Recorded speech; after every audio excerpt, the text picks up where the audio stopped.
Kemudian berikutnya kata Ibrahim bin Adham, yang menyebabkan doa kalian tidak dikabulkan, idda'aitum hubbar rasul wa taraktum sunnata. Kalian mengaku cinta Rasulullah, tetapi kalian meninggalkan sunnah-sunnahnya. Bismillahirrahmanirrahim. Assalamualaikum warahmatullahi wabarakatuh. Waalaikumsalam warahmatullahi wabarakatuh. Innal hamdalillah nahmaduhu wa nasta'inuhu wa nastaghfiruh.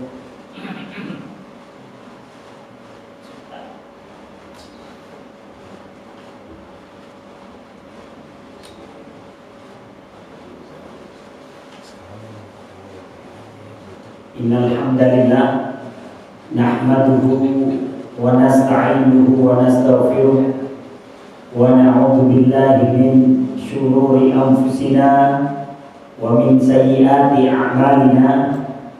Man yahdihillahu fala mudilla lahu wa man yudlilhu fala hadiya lahu. Asyhadu an la ilaha illallah wahdahu la syarika lahu wa asyhadu anna Muhammadan abduhu wa rasuluhu la nabiyya ba'da. Allahumma shalli wa sallim ala Muhammad wa ala alihi wa sahbihi ajma'in, amma ba'du.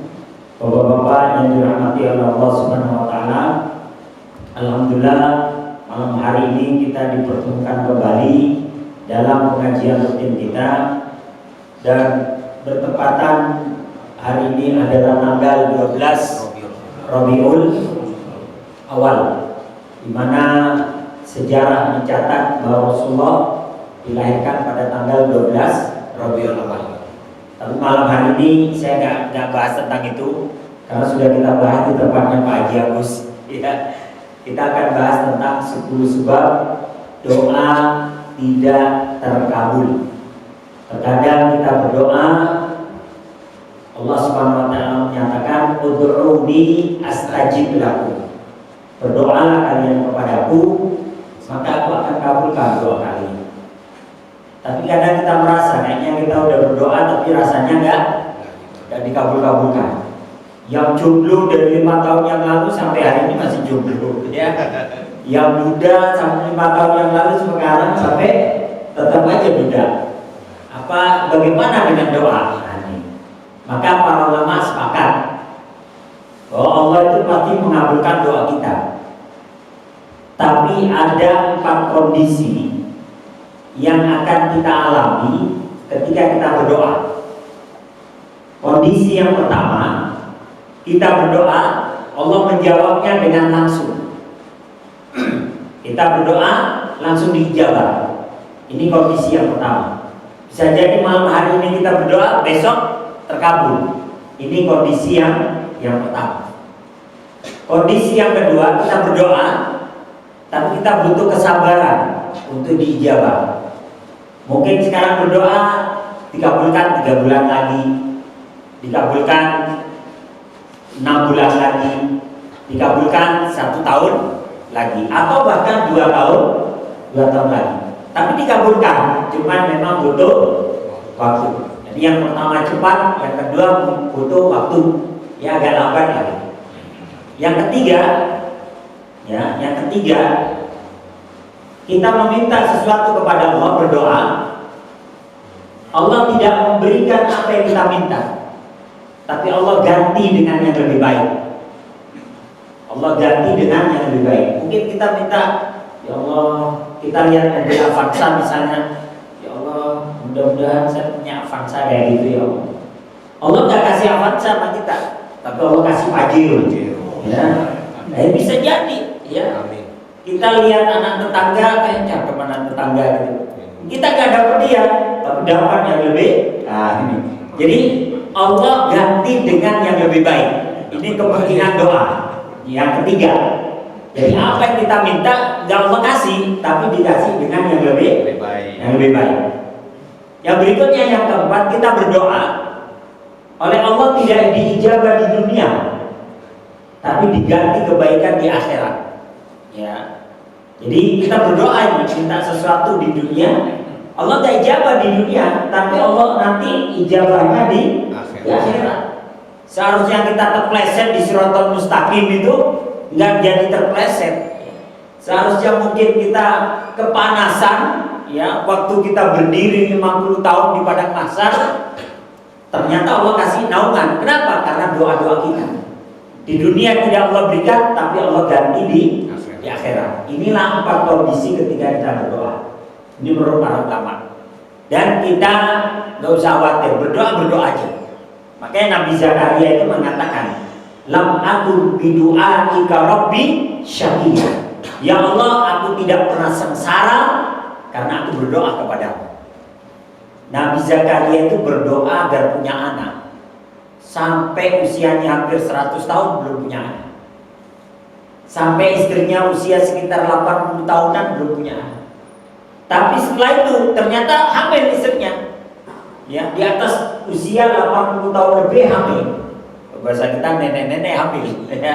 Tapi kalau Allah menghendaki mau apa? Ternyata hamil itu istrinya.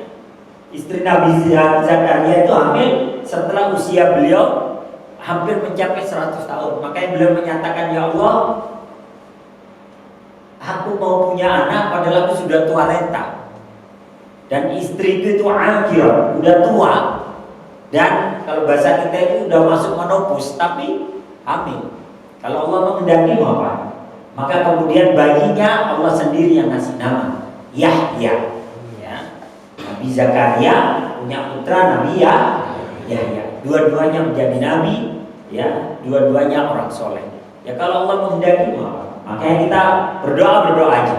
Ya. Biar nanti Allah yang mengabulkan. Dikisahkan suatu hari ada seorang ulama yang bernama Ibrahim bin Adham melintas di pasar Basra. Jadi Ibrahim bin Adham ini sebenarnya dia dari Balkan, ya. Balkan itu wilayah Afghanistan. Dia disebut Al-Balkhi, ya, karena dari Balkan, ya. Ibrahim bin Adham, tapi dia terkenal ketika itu, ulama yang terkenal pada masanya. Dia melintas di pasar Basra, lalu orang-orang berkumpul mengerumuninya. Seraya bertanya, wahai Abu Ishaq, ini adalah kunyah. Jadi orang Arab itu semuanya punya kunyah. Ya kayak kita di sinilah. Kalau misalnya anak kita namanya Ahmad, ya kita disebut Abu Ahmad, atau bapaknya Ahmad. Kalau anak kita dari bernama Putri, istri kita disebutnya apa? Mamanya Putri. Nah itu, jadi itu kunyah, ya. Wahai Abu Ishaq, apa sebab kami selalu berdoa namun tidak pernah dikabulkan? Jadi mereka merasa orang-orang di pasar Basra ini kayaknya kita udah berdoa tapi kok rasanya belum dikabulkan. Maka kata Ibrahim bin Adham, ada 10 perkara yang menyebabkan doa kalian tidak diijabah atau mungkin ditunda oleh Allah Subhanahu wa ta'ala. Ya.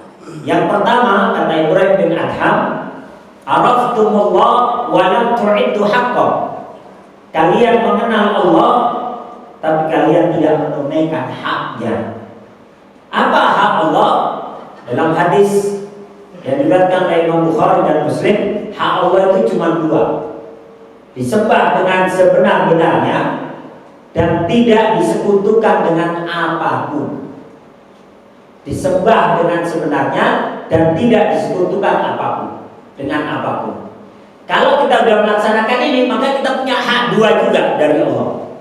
Kata Nabi, kalau kau sudah menyembah Allah dan tidak menyekutukannya, maka kau mendapatkan hak kalian 2 dari Allah. Apa?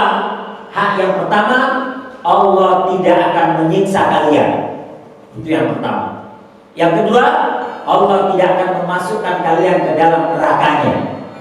Jadi kalau kita benar-benar menyembah Allah dan menunaikan tidak menyekutukan, kita tidak akan disiksa dan tidak akan masuk neraka. Itu sudah hak kita. Ya. Tapi kebanyakan kita nyembah Allah sih nyembah, tapi giliran bikin dagangan laris ke dukun, ya. Bikin dagangan laris ke Gunung Kawi, ya. bikin dagangan laris, ambil tanah kuburan taruh di toko, ya. Nah ini kita seringkali musyriknya ini, ya. Satu sisi menyembah Allah, tapi satu sisi kita menyekutukannya. Ya. Di sini hak Allah ada dua, disembah dengan sebenarnya dan tidak disekutukan dengan apapun. Tapi kebanyakan kita haknya satu aja yang ditunaikan, yakni disembah dengan sebenarnya. Tapi giliran untuk perkara lain kita nggak sadar kita menyekutukan Allah. Ya, kita nggak sadar kita menyekutukan Allah.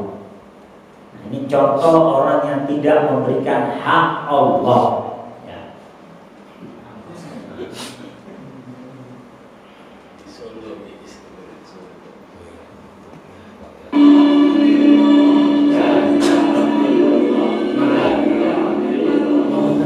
Mengucapkan la ilaha illallah tapi tetap bikin sesaji gitu ya.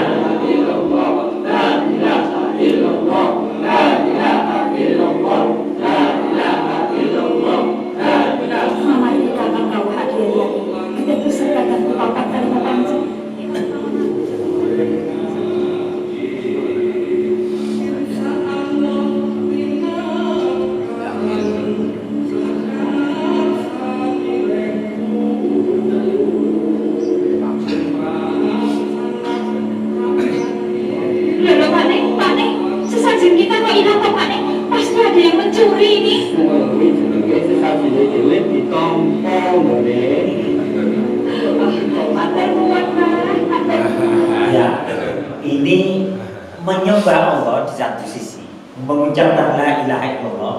Ya sholat, tapi kemusyrikan tetap jalan. Nah, ini tidak menunaikan hak Allah. Satu saja yang ditunaikan, yang satu dilanggar. Nah, ini yang menyebabkan doa kalian tidak dikabulkan oleh Allah Subhanahu wa taala. Kemudian berikutnya kata Ibrahim bin Adham, yang menyebabkan doa kalian tidak dikabulkan, idda'aitum hubbar rasul wa taraktum sunnata. Kalian mengaku cinta Rasulullah tetapi kalian meninggalkan sunnah-sunnahnya. Kita gak usah bicara sunnah yang berat lah. Poligami yang berat lah, itu dibahas doang ya. Dibahas doang di banyak majelis ya. Mau bahas ya. Giliran prototip istri mengkeret gitu ya, itu mah sunnah yang gak usah bahas dulu lah, terlalu berat. Yang kecil aja, makan dengan tangan kanan, minum dengan tangan kanan, itu sunnah. Makan dengan tangan kanan, makan dengan duduk, minum dengan duduk, itu sunnah. Walaupun boleh minum dengan berdiri dalam kondisi tertentu boleh ya. Tidak apa, Nabi pernah juga minum air zam-zam itu berdiri. Tapi kan kondisi orang lagi banyak di Mekah ya. Kalau duduk bisa ditendang orang tawaf ya. Maka beliau berdiri. Jadi makan dengan tangan kanan, kemudian kata Nabi, ya gulam, sambillah. Wahai gulam, wahai anak kecil, kalau mau makan baca bismillah. Wakul biyamin yaminik, makanlah dengan tangan kanan. Wakul mimma yalik, makanlah yang paling dekat. Ini kadang kita udah gak baca bismillah, pakai tangan kiri, berdiri pula, ngambilnya yang jauh lagi, ya. Ngambil yang jauh sampai ketimbat ke kuah, gitu ya. Makan yang paling dekat. Ya. Makanya kalau ada suguhan makanan, kita jangan duduk dulu lihat mana nih itu kakaknya. Oh sebelah sana, duduknya di sana. Jangan sampai wah gitu, jangan. Ya, itu adab, ya adab. Kayak saya kalau mau makan berdiri dulu, lihat dulu mana yang kira-kira saya selera. Oh sebelah sana, cumi kayaknya itu dia. Jelas. Jangan kita tahu tempe di sini, duduknya di sini. Kalau kita seleranya di sana, duduk di sana, ya. Jangan usah sampai wah ini. Wakul mimma yalik, makanlah yang paling dekat. Dan ada sunnah sehari-hari yang paling sering kita kerjakan, yakni wudu. Seringkali ketika mengusap sebagian kepala, kita itu banyak yang kurang mengikuti sunnah ya. Mula-mula membaca bismillah, cara berwudu sesuai sunnah kemudian mencuci kedua berdasarkan hadis masing-masing 3 kali. Utsman bin Affan dan Ali bin Abi Thalib. berikutnya, berkumur-kumur dan memasukkan air ke dalam hidung sebanyak 3 kali, kemudian mengeluarkannya.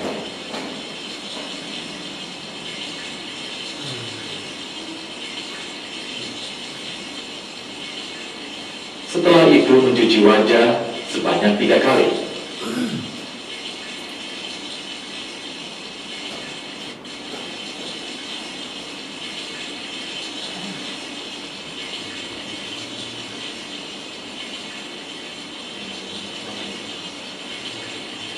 Lalu mencuci tangan kanan sampai siku sebanyak 3 kali.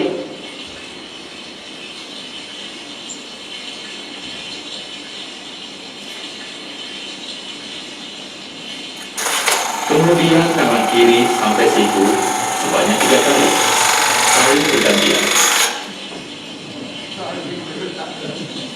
Seterusnya mengusap kepala dan mengusap telinga sebanyak 1 kali.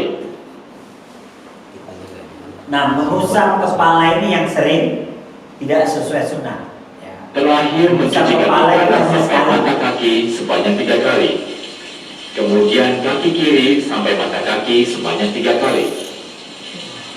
Saling bergantian.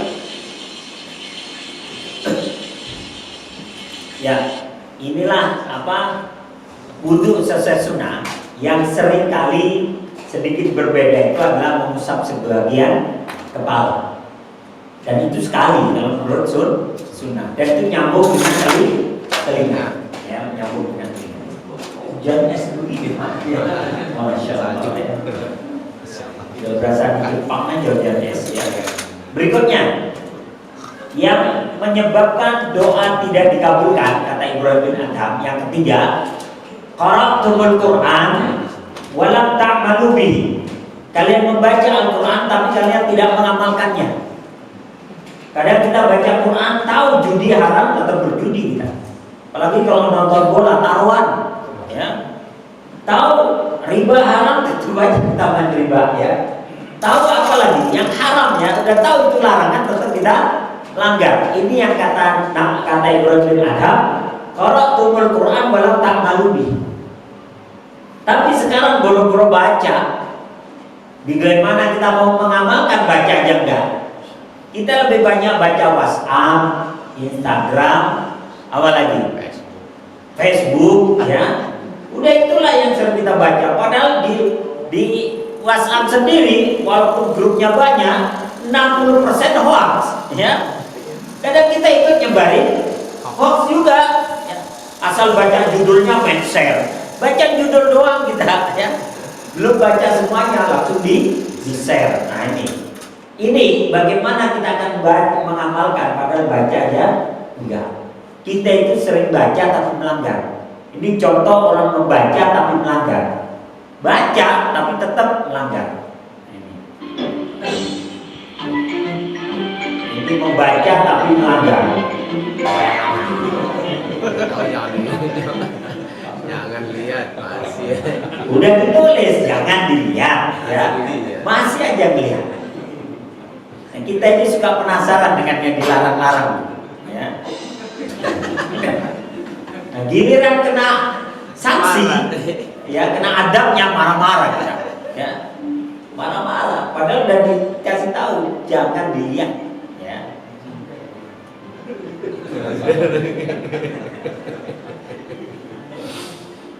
Penasaran. Contoh orang yang membaca tapi melanggar. Tuh. Giliran kena sanksi, kena adab gitu ya, marah ya. Nah, itu.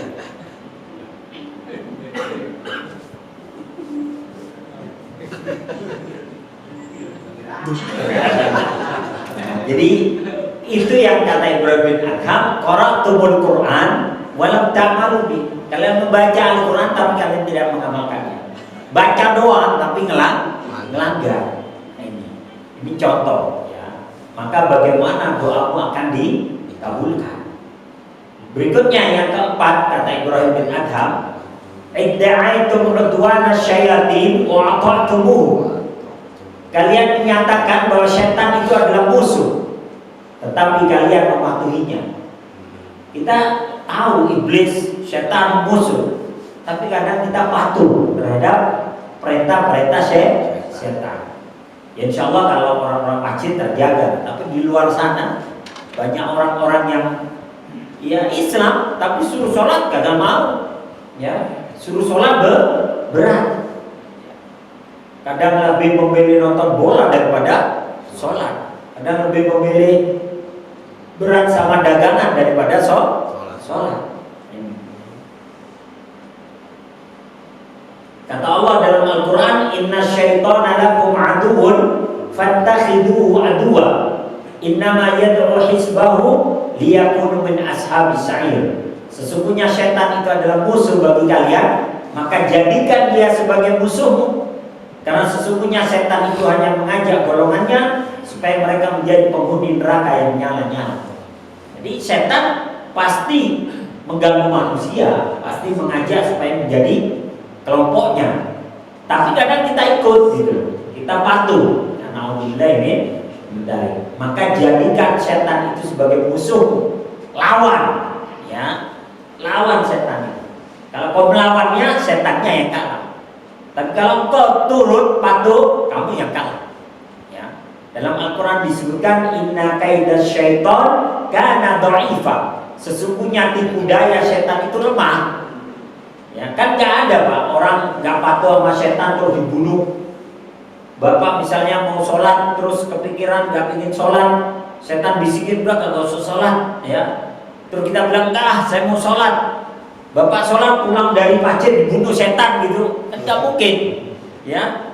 Kalau setan itu punya hak untuk bunuh kita, yang pertama kali mati itu para ustadz, ya. Ustadz ngajar jangan patuhi setan, sampai di perempatan jalan dihadap iblis, ya. Mas setan, lu tadi yang jujur ya, gak usah patuh gue. Dibunuh kita mas setan, mati duluan para ustadz. Apalagi Depok sini bisa mati di jalanan, ya. Tapi ada juga setan yang bunuh di jalan tol, ada juga, ya. Ada juga, ya. Jadikan setan sebagai musuh. Nah, ini. Idda'aitum berikutnya yang menyebabkan doa kalian tidak dikabulkan. Ya. Idda'aitum annal jannata haq walam ta'malu laha. Kalian mengatakan bahwa surga itu benar ada, tetapi tidak pernah beramal untuk mendapatkannya. Nah, ini kadang kita yakin surga ada, cuman kadang untuk beramal soleh itu berat banget gitu. Ya. Kadang ada orang diajak yuk ngaji yuk, capek gue baru kerja, ya. Gak ngaji, ya. Tapi baru pulang kerja ditelepon sama bosnya, weh berangkat nggak ke Bandung ambil uang 30 juta, buat lu 1,5 juta, berangkat itu, berangkat biar nggak pakai baju juga berangkat, ya. Kenapa? Ada 1 GT-nya, ya. Jadi kita itu ya itulah, ya. Kalau untuk surga kadang kita berat, ya, berat. Coba anak zaman sekarang melek sampai pagi Pak, main game, main apa Mobile Legend atau main Roblox atau apa namanya itu ya, sampai pagi kuat, ya. Nonton bola sampai pagi kuat. Tapi sholat sunnah 2 rakaat apa tahajud berat amat, ya. Kan kadang kita nih di kondisi pandemi begini ini kadang kan malam jadi siang, siang jadi malam, ya. Kadang kita melek semalaman. Tapi kalau untuk ibadah berat. Tapi kalau untuk internet, untuk apa, ada yang chattingan sampai pagi. Pantesan nggak melek-melek chatting sama istri orang. Pantesan lu melek dulu ya. Kalau enggak sama suami orang. Ya ini naudzubillah min. Nah ini yang menyebabkan kata Ibrahim bin Adham doa kalian tidak dikabulkan. Berikutnya, idda'aitum annan nara haq wa ramaitum anfusakum ilaiha. Kata Ibrahim bin Adham, kalian tahu neraka itu ada, benar ada, ya. Tetapi kalian melemparkan diri kalian ke dalamnya. Jadi kita tahu neraka itu benar ada. Tapi kadang kita ini untuk amalan-amalan ke neraka gampang sekali, ya. Gampang sekali. Padahal ke neraka itu mahal, Pak. Kalau kata Bang Haji Romai Rama, kalau mau berjudi ya harus pakai uang. Mau melacur pakai uang. Ternyata jalan ke neraka mahal harganya, tapi ternyata banyak yang suka gitu ya. Jadi makanya kadang fasilitas yang kita miliki, fasilitas hidup, kekayaan yang kita miliki, itu kadang ujian, menjadi jalan ke surga atau menjadi jalan ke neraka. Ya, karena semua fasilitas kita akan ditanya. HP kita nanti akan ditanya, laptop kita akan ditanya, pulsa kita nanti akan ditanya, apa semua yang kita miliki nanti akan ditanya. Dan neraka itu benar ada. Berikutnya yang ketujuh, yang menyebabkan doa kalian tidak dikabulkan adalah akaltum ni'mata rabbikum walam tashkuru lahu. Kalian memakan nikmat Tuhan kalian, tapi kalian tidak bersyukur kepadanya. Jadi yang menyebabkan doa kita nggak dikabulkan diantaranya kita tidak pandai bersyukur. La in syakartum la azidannakum. Kalau kalian bersyukur, kami tambahkan nikmat kepada kalian. Wa la in kafartum, tapi kalau kalian kufur, azabku sangat pedih.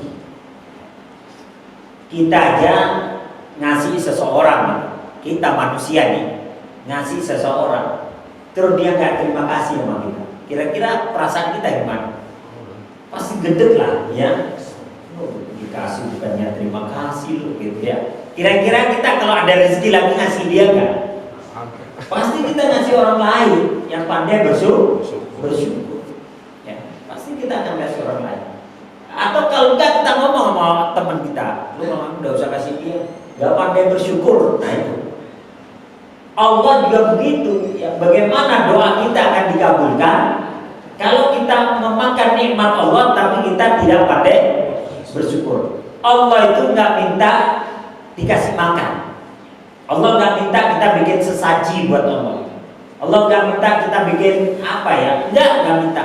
Yang Allah minta itu cuma kalian beribadah minimal 5 waktu sehari. Allah sudah katakan itu. Wa ma khalaqtul jinna wal insa illa liya'budun. Allah cuma maunya jin dan manusia itu ibadah aja. Nggak perlu kalian bayar sewa bumi, bayar udara, ini nggak perlu. Apalagi bikin sesaji, ya, buat ini, buat Allah dan sebagainya, nggak ada. Ya, Allah cuma minta kalian ibadah, tapi kalian kadang tidak beribadah. Dan apa yang Allah berikan kepada kalian, tahaddus bin nikmah.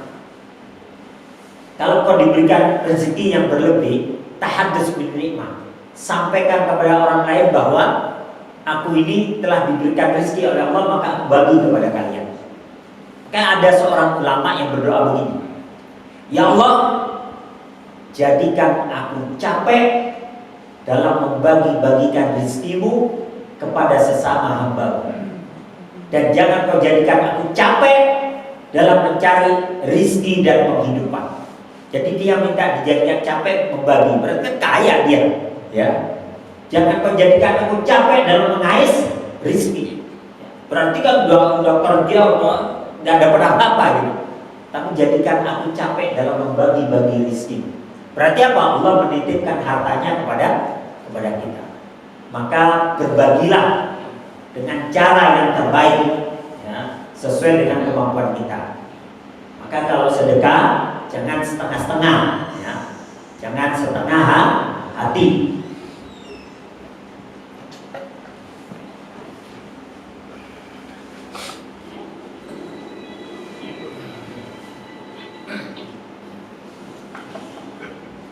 Dia bagi setengah, ya. Dikasih ini minta mobil, ya. Dikasihnya setengah, ya. Kenapa? Tadi dia berbaginya setengah. Maka kalau bisa kita memberikan sepenuh hati, berikan. Maka ikhlaslah dalam berbagi. Ya. Kenapa? Karena semua akan kembali kepada kita. Kemudian berikutnya, yang menyebabkan doa kalian tidak dikabulkan, ishtaghaltum bi'uyubin nas wa lam tastaghillu bi'uyubikum. kalian sibuk mencari aib orang lain, tetapi kalian lupa dengan aibnya sendiri. Jadi ini kadang menyebabkan Allah menahan rezeki kita. Karena dalam hadis disebutkan, innal abda la yuhramu rizqahu bidzanbin yusibu. Sesungguhnya seorang hamba kadang oleh Allah rezekinya ditahan karena dosa yang dia lakukan. Kita ini kadang sibuk nyari aib orang lain, kemudian bergibah, ya, kemudian bergibah. Aib orang lain sekecil apapun kita tahu, ya. Kemudian kita bahas, dan pembahasan yang paling banyak itu di grup WA, Pak. Ya, memang orangnya nggak ngumpul gitu, tapi apa itu? Pulsanya ngumpul di situ semua, ya. Komentarnya ngumpul di situ semua, ya. Saya ada grup WA itu 38 grup, ya. Sampai lemot itu HP saya, ya. Udah keluar dari grup sini dimasukin lagi, ya. Keluar dari grup ini masukin lagi. Semua 30 grup itu kalau politik semua. Kalau hoax semua, ya. Semua itu sama, ya. Kadang ada juga yang grup konyol-konyolan. Wah, ini kalau kita komen di sini ikut dosa juga kita, ya. Kadang gambar-gambar gak senonoh masuk juga di situ. Video-video gak benar tuh masuk, maka hati-hati, ya. Jari kita ini akan ditanya nanti Allah, ya. Fasilitas yang kita miliki nanti ditanya. Kenapa? Kadang kita gibah loh di sini, Pak. Nyari kesalahan orang lain di sini. Hati-hati, ya. Nanti ada pembahasan sendiri. Ada sih beberapa kriteria yang tidak dianggap gibah. Tapi tidak kita bahas di sini karena waktunya kurang, ya. Jadi kadang kita nyari aib orang lain bisa. Orang keteknya bolong aja tahu kita loh. Keteknya bolong tahu kita. Celana dia sobek di pantat nggak tahu, ya. Tapi ketek orang bolong padahal tersembunyi tahu kita, ya. Pantatnya sendiri sobek, ya. Nggak tahu dia. Celananya sendiri sobek nggak tahu. Nah, ini maka jangan sibuk mencari aib orang. Introspeksi diri lah, banyak-banyak introspeksi. Saya suka dikomenin, Ustaz jadi nggak pernah aktif dia, Pak, di grup WA atau di males saya, habis waktu saya. Tapi ada orang yang 24 jam tuh kayaknya ada aja. Tapi saya gini, ya orang nggak kerja apa ya? Kok dia muncul terus itu di WhatsApp, ya? Sampai waktunya sholat pun dia muncul. Gak sholat di mana gitu, ya. Wallahu a'lam bishawab, ya. Di sini disebutkan jangan mencari aib orang lain. Ya ayyuhalladzina amanu ijtanibu katsiran minadh-dhann inna ba'dadh-dhanni ismun wala tajassasu wala yaghtab ba'dukum ba'dha ayuhibbu ahadukum an ya'kula lahma akhihi maitan fakarihtumu wattaqullaha innallaha tawwabur rahim. Wahai orang-orang yang beriman, jauhilah kebanyakan prasangka buruk, ya, suudzon, karena sebagian dari prasangka itu adalah dosa. Dan janganlah wala tajassasu, tajassus, jangan cari keburukan orang lain. Dan jangan kalian menggunjingkan satu sama yang lain. Adakah seseorang di antara kamu yang suka memakan daging saudaranya yang sudah mati? Yani bergibah itu seperti makan bangkai saudara sendiri. Tapi kalau kita menceritakan kebaikannya itu bukan gibah. Gibah itu menceritakan aib orang lain, keburukan orang lain. Yang kalau dia tahu dia marah, dia omongin marah. Tapi kalau kita ngomong kebaikannya itu bukan gibah. Cuma kadang setelah kita memuji orang, kadang setelahnya gibah. Kita cerita ini, wah Pak Haji ini ya orangnya memang luar biasa ya, begini. Tapi, nah setelah tapi itu Pak, setelah tapi itu kita jatuh ke gibah. Iya sih orangnya sih, masya Allah begini ya luar biasa. Pemajin ke apa, sumbangannya itu luar biasa. Tapi, tapi kalau tidur ngorok, kalau makan sedembung, ya, wah ini udah tapinya itu. Maka hati-hati setelah tapi, ya. setelah tapi. Tapi kalau setelah tapi pujian lagi nggak masalah ya. Tapi istrinya cantik nggak masalah ya. Tapi istrinya nenek-nenek, ini beda lagi ya. Maka hati-hati setelah tapi. Berikutnya, yang menyebabkan doa kalian tidak dikabulkan. Dafantum mautakum walam ta'tabiru lahum. Kalian menguburkan orang yang meninggal di antara kalian, tetapi kalian tidak mengambil pelajaran dari mereka. Kita kadang kuburin jenazah, kadang kita nggak ngambil pelajaran. Oh ya, hari ini saya yang antar, besok saya yang diantar. Hari ini saya yang ikut menguburkan, besok mungkin saya dikuburkan. Tapi kebanyakan ya, orang ikut ke kuburan ikut aja ya. Sampai di kuburan ngerumpi lah ya. Ngobrol sono, ngobrol sini, bisnis sono, bisnis sini ya. Malah ada yang santai aja ngobrol tuh sambil duduk di atas kuburan merokok lagi. Ya. Padahal kata Nabi, orang yang duduk di kuburan itu seperti duduk di atas api neraka. Ini udah yang disedot neraka ya, pantatnya dibakar neraka lagi ya. Alhamdulillah ini aneh seperti itu. Maka boleh kita ingatkan, yuk kita mendekat. Ada juga yang lain pada berdoa, amin, dekat kuburan, amin. Yang sini pacaran di bawah pohon kamboja. Makanya Nabi itu melarang. Kalau bisa wanita itu tidak ikut dalam menguburkan jenazah. Kalau dia mau ziarah kubur silakan setelah itu. Tapi Nabi melarang wanita untuk ikut dalam menguburkan jenazah, dalam iring-iringan jenazah. Memang kata sahabat disebutkan walakinnahu la yushaddidu ala dzalik. Tapi Rasulullah melarangnya nggak sampai pada pengharaman. Artinya kalau bisa wanita nggak usah ikut. Ya. Tapi kalau terpaksa harus ikut, ada syarat yang harus dipenuhi. Pertama, dia harus menutup aurat. Yang kedua, dia harus terus gabung dengan mahramnya. Jangan kemudian dia gabung sama laki-laki lain. Dia gabung dengan mahramnya, dengan keluarganya. Berikutnya, pakai pakaian yang memang layak. Ini mohon maaf, laki-laki yang ikut menyolatkan jenazah dapat pahala 1 kilo, 1 gunung Uhud. Kalau ikut ke kuburan dapat 1 gunung Uhud lagi.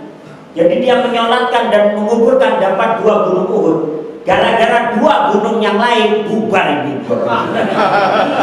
Hati-hati ya. Pakaian itu harus terjaga. Kalau terpaksa wanita harus ikut dalam iringan jenazah. Ya kadang nih udah ikut ke kuburan, pakaian adiknya masih TK dipakai ya. Naudzubillah ini. Maka ini yang ke-9, dafantum mautakum walam ta'tabiru lahu. Yang menyebabkan doa kalian tidak dijawab, kalian menguburkan orang-orang yang mati, tapi kalian tidak mengambil pelajaran dari mereka. Dan yang terakhir, yang ke-10, kata Ibrahim bin Adham, idda'aitum annal mauta haq walam tasta'iddu lahu. Ya, kalian mengatakan bahwa mati itu benar, tetapi kalian tidak bersiap-siap menghadapinya. Mati itu pasti, Pak. Pasti mati. Dan gak menunggu kita siap atau gak siap ya. Kalau kita sakit dulu mungkin masih ada persiapan. Gue sakit mungkin mau mati, masih bisa. Tapi ada orang yang keluar rumah sehat walafiat, tiba-tiba ketiban kontainer aja ya. Iya kan? Kita gak tahu. Namanya mati itu bisa tiba-tiba.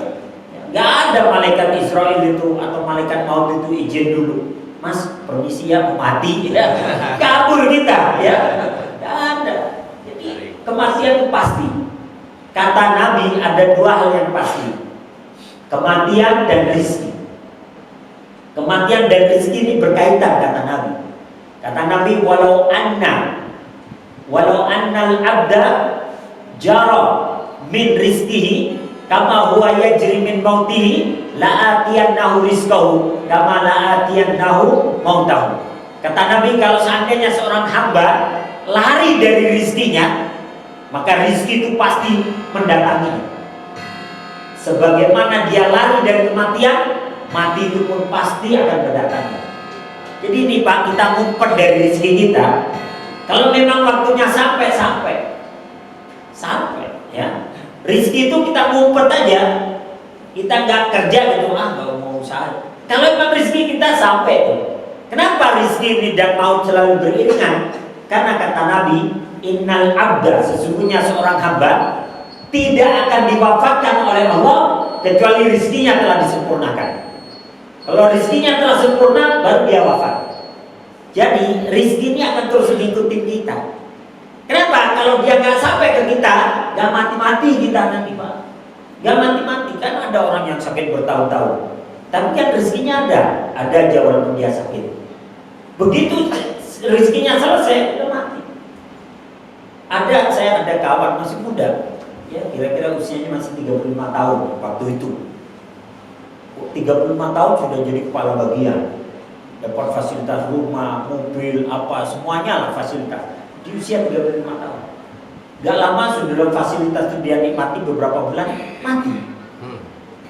Berarti apa? Rezekinya sudah diselesaikan sampai semua. Nah ini tergantung bapak-bapak ini, mau rezekinya dikasih sekarang belum, terus besok mati, atau mau pelan-pelan aja, tapi usianya gak panjang. Ya, tergantung kita.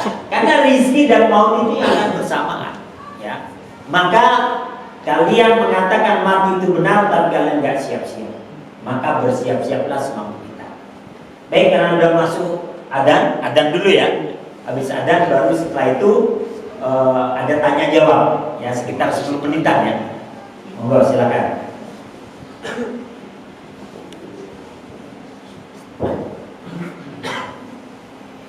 Allahu Akbar, Allahu Akbar, Allahu Akbar, Allahu Akbar. Asyhadu an la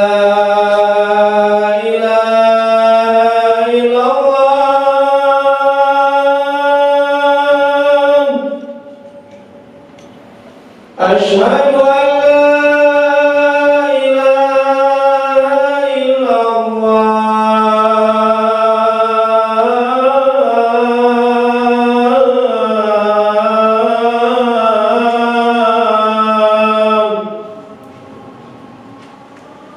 أشهد أن محمدا رسول الله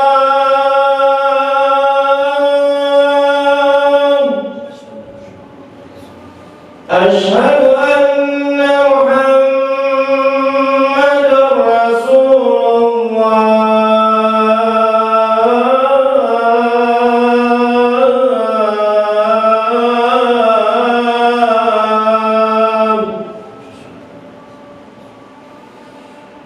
حي على الصلاة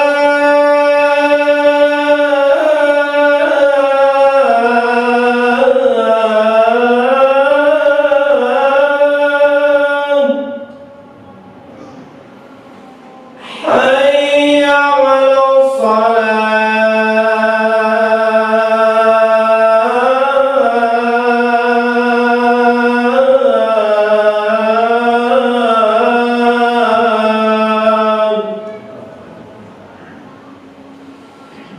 حي على الفلاح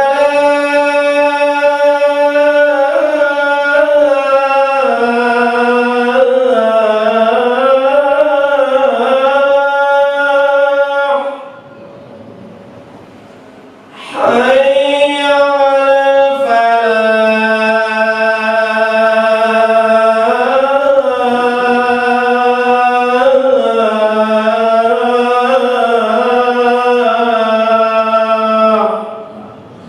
الله أكبر الله أكبر لا إله إلا الله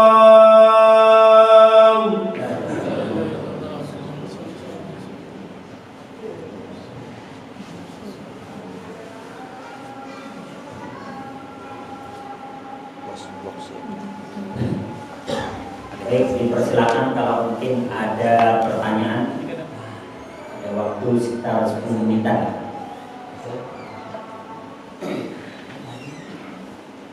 Kalau enggak saya yang nanya. Ya. Assalamualaikum warahmatullahi wabarakatuh. Seperti keterangan dari Ustaz tadi bahwa yang ke-10 tidak dijawabnya doang karena kamu tahu mati, kamu tahu itu mati itu benar, tapi kamu tidak bersiap-siap. Nah ini pertanyaan saya berhubungan dengan kematian. Karena di dalam Al-Quran tidak dijelaskan faida aja ajalu la yastaqilu wa la yastaqdimun. Apabila katakan ajalu, kamu tidak bisa menguruskan atau kamu meninggal. Nah pertanyaan saya begini, Ustaz, apakah mati itu ada tanda-tanda? Biasanya begini di masyarakat, Ustaz. Contohnya, ini orang ini mau mati karena ada contohnya seperti ini. Biasanya dia tak pernah mengajar pohon pinang. Ternyata dia mengajar pohon pinang pada saat itu. Padahal tertinggi dia mengajar dalam pojok umpama. Gitu, Ustaz. Nah, apakah itu ada dalilnya, Ustaz? Bahwa orang yang mau mati itu ada tanda-tandanya seperti itu. Apakah ada dalil yang membuatkan? Terima kasih. Assalamualaikum warahmatullahi wabarakatuh. Waalaikumsalam. Ya, tidak ada orang yang tahu dan mengetahui itu tanda-tanda kematian kecuali yang sudah sunatullah, yang sudah sunatullah. Kalau tua, sakit, itu sudah sunatullah ya. Orang sakit, orang tua itu sunatullah, artinya udah usia misalnya 90 tahun sakit, kemungkinannya mau mati. Nah, itu memang tanda-tanda kita ketahui. Cuman kan yang nggak tahu kapannya, ya. Nah, apakah ada tanda-tanda khusus bagi orang yang memang mau mati, tapi dia dalam keadaan sehat walafiat? Sebenarnya ada, cuman baru disadari setelah mati, ya. Baru disadari setelah mati. Sebelum mati nggak ada. Kalau tahu dilarang sama kita. Ada orang biasanya manjat pohon pinang tiba-tiba manjat. Jadi larang kita. Dia mati gitu ya. Tidak bisa. Ya. Tapi ada beberapa orang itu yang memang, tapi tidak semua orang. Ini hanya para nabi atau orang-orang soleh tertentu. Yang dia itu tahu ini orang kayaknya mau mati. Itu ada. Kayak Nabi Sulaiman itu pernah lihat ini orang kayaknya mau mati di sebenarnya. Kok ada di sini gitu ya. Tiba-tiba malaikat maut bener datang. Nabi Sulaiman ini seharusnya nanti jam 3 sore dia mau mati nih. Kok dia masih ada di negeri ini? Padahal jarak tempuhnya jauh dari negeri sana. Tiba-tiba dia melihat malaikat maut dalam wujud manusia, dia bilang, saya ingin pulang aja ke negeri saya sekarang. Takut saya lihat orang itu gitu ya. Akhirnya apa kendaraan tercepat? Ya udah angin. Nabi Sulaiman punya kendaraan angin. Makanya kan ada istilah karpet terbang, ya. Lu duduk aja di karpet kan didorong ke angin. Itu memang ada kendaraan Nabi Sulaiman. Jadi kayak cerita Son Goku, awan kinten ya, Aladin, karpet terbang itu memang ada. Itu mukjizatnya Nabi Sulaiman. Dia diantar oleh Nabi Sulaiman sebentar. Sampai di sana begitu dia turun cabut nyawanya. Jadi memang ada beberapa tanda yang itu hanya diketahui oleh para nabi atau orang soleh tertentu. Ya. Tapi kalau kita nggak tahu. Misalnya, waktu itu ada ada seseorang yang mau kapalnya jatuh gitu. Dia sama istrinya izin dulu ngomong apa. Tapi ketika dia ngomong gitu nggak ada yang tahu itu tanda-tanda. Begitu kejadian baru. Ya. Oh ya pantesan dia tadi ngomong begini. Diketahui itu setelah kejadian. Ya. Tapi memang ada beberapa orang tuh yang punya insting gitu ya. Yang tadi orang-orang soleh tertentu. Kayaknya ini orang gak lama lagi.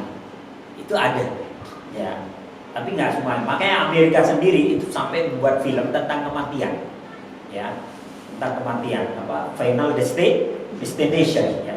Jadi ada orang yang bisa melihat sebuah kematian. Nanti akan terjadi begini-begini. Kalau setiap orang bisa tahu kayak gitu, ya dicegah semua. Lu jangan lewat jembatan itu nanti runtuh gitu ya. Karena dia tahu jembatannya akan runtuh. Tapi karena nggak tahu, ya lewatlah orang di situ, runtuh jembatannya. Jadi tidak ada dalil khusus yang menyebutkan bahwa seseorang tahu tanda-tanda kematian. kecuali yang memang sudah sunnatullah. Sunnatullah itu apa ya? Yang biasa terjadi. Orang tua sakit, anak sakit, atau yang sakit duluan lah. Sakit, kelihatan sakit dan sebagainya, itu udah orang tahu. Tapi kalau tanda-tanda khusus, ya nggak tahu. Kalau tahu orang dicegah. Kayak Lion apa ya, pesawat yang jatuh ke laut itu kemarin, Air Asia ya, Air Asia itu ya. Waktu dia jatuh ke laut kan banyak tanda-tanda yang ini kan. Maksudnya ya yang merasa istrinya, merasa anaknya kan, iya bapak biasanya nggak ini kok tiba-tiba tadi ngomong begini. Ternyata setelah jatuh baru tahu. Ya kalau dikasih tahu sebelumnya nggak berangkat ya. Malaikat maut dan nungguin nih, itu jadi berangkat. Istrinya yang ngasih tahu gitu ya. Kalau di Final Destination itu malaikatnya itu dendam sama yang ngasih tahu malah. Lu yang ngasih tahu malah dendam itu malaikatnya. Itu nggak bagus ya. Tapi karena nggak dikasih tahu, jadi memang tidak ada dalil khusus yang menyebutkan ada seseorang yang tahu tanda-tanda kematian kecuali para nabi dan orang-orang soleh tertentu. Ya, orang-orang soleh tertentu. Ya, seperti Nabi Muhammad tahu nanti Abu Jahal itu dimasukkan ke dalam sumur, ya jasadnya. Abu Jahal, Ubay bin Abi Mu'aid, Nabi menyebutkan 7 orang. Ternyata benar tewas di perang Badar, dimasukkan di sumur Badar. Nah itu takdir. Dan takdir itu kan begini, bahwa mati itu tidak bisa dimajukan atau dimundurkan. Ya, itu ajal sudah, batas sudah. Tapi yang namanya takdir, kalau ajal memang sudah seperti itu. Tapi yang namanya takdir itu bisa berubah. Seseorang yang tadinya harusnya usia 30 tahun meninggal, tapi karena banyak didoakan orang, banyak beramal soleh, banyak ini dirubah oleh Allah. Gak jadi kamu mati umur 30 tahun, diganti menjadi 70 tahun. Karena banyak orang yang membutuhkanmu, banyak orang yang mendoakan kamu. Jadi gak jadi. Itu kehendak Allah. Apa Allah bisa merubah takdir? Bisa. Dalam surat Ar-Ra'd ayat 39, yang Allahu ma yasha wa yusbit. Allah akan menghapus takdir-takdir yang Allah kehendaki dan Allah akan menetapkan takdir-takdir yang Allah kehendaki. Dan di sisi Allah lah catatan semua takdir. Jadi kalau Allah mau rubah bisa. Gitu ya, Allah a'lam bishawab. Enggak, mungkin ada yang lain.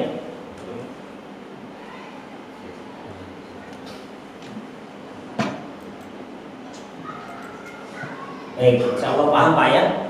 Mudah-mudahan Allah wafatkan kita dalam keadaan husnul khatimah dan semua doa-doa kita mudah-mudahan diijabah oleh Allah Subhanahu wa taala, cepat ataupun lambat. Baik, itu aja yang dapat saya sampaikan. Mari kita tutup dengan hamdalah dan doa kafaratul majelis. Alhamdulillahirabbil alamin. Subhanallah wa bihamdika asyhadu an la ilaha illa anta astaghfiruka wa atubu ilaik. Assalamualaikum warahmatullahi wabarakatuh. Waalaikumsalam.